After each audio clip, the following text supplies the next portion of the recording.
Hello everyone, this is Shivangi. Welcome to shift classes. Video में discuss करने वाले हैं significance of econometrics in the field of economics. अर्थशास्त्र के क्षेत्र में अर्थमिति का क्या महत्व है, दोनों ही लैंग्वेजेस में डिस्कस करेंगे। चलिए स्टार्ट करते हैं।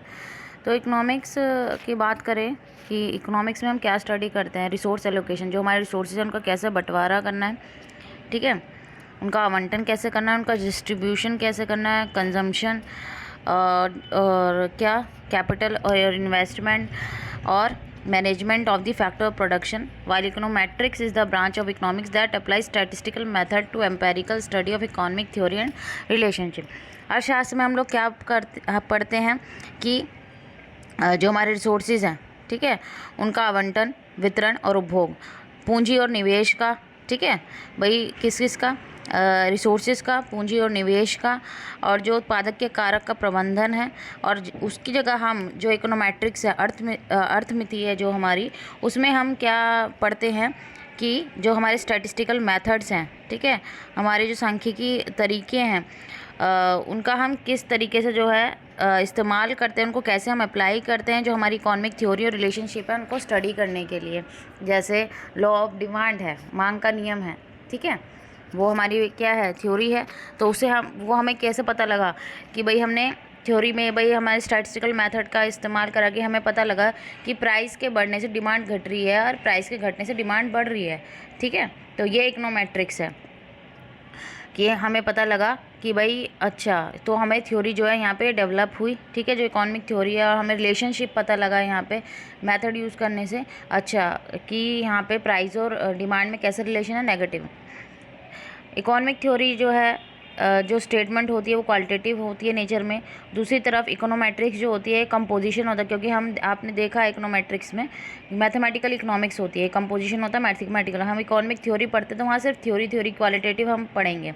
जब हम इकोनोमेट्रिक्स में आते हैं तो हम मैथमेटिकल इकोनॉमिक्स पे आ जाते हैं, ठीक है। तो यहाँ पे हम मैथ्स से रिलेटेड जो हमारी इकोनॉमिक्स होती है उसको हम यहाँ पढ़ते हैं। स्टैटिस्टिक आ जाती है हमारी, मैथमेटिकल स्टैटिस्टिक आ जाती है।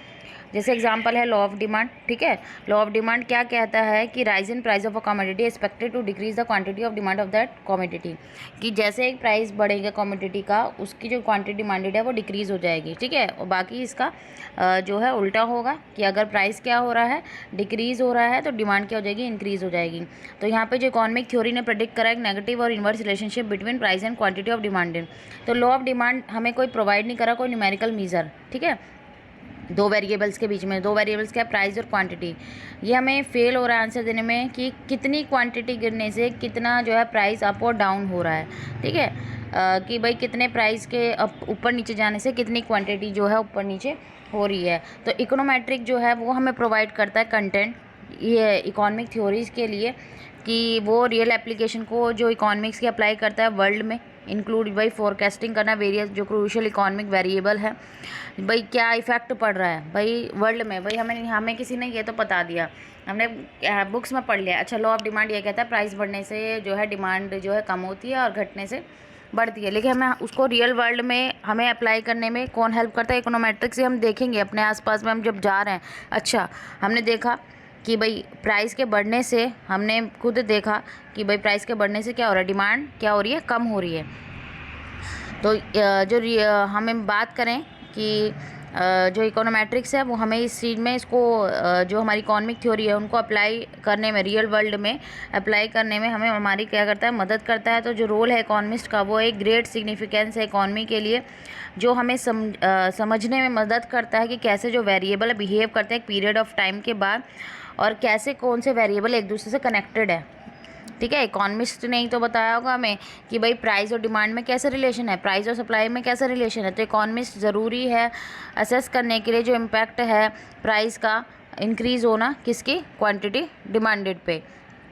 जैसे एग्जांपल है इकोनोमेट्रिशियन है, वो एस्टिमेट करा impact of increase in price of electricity.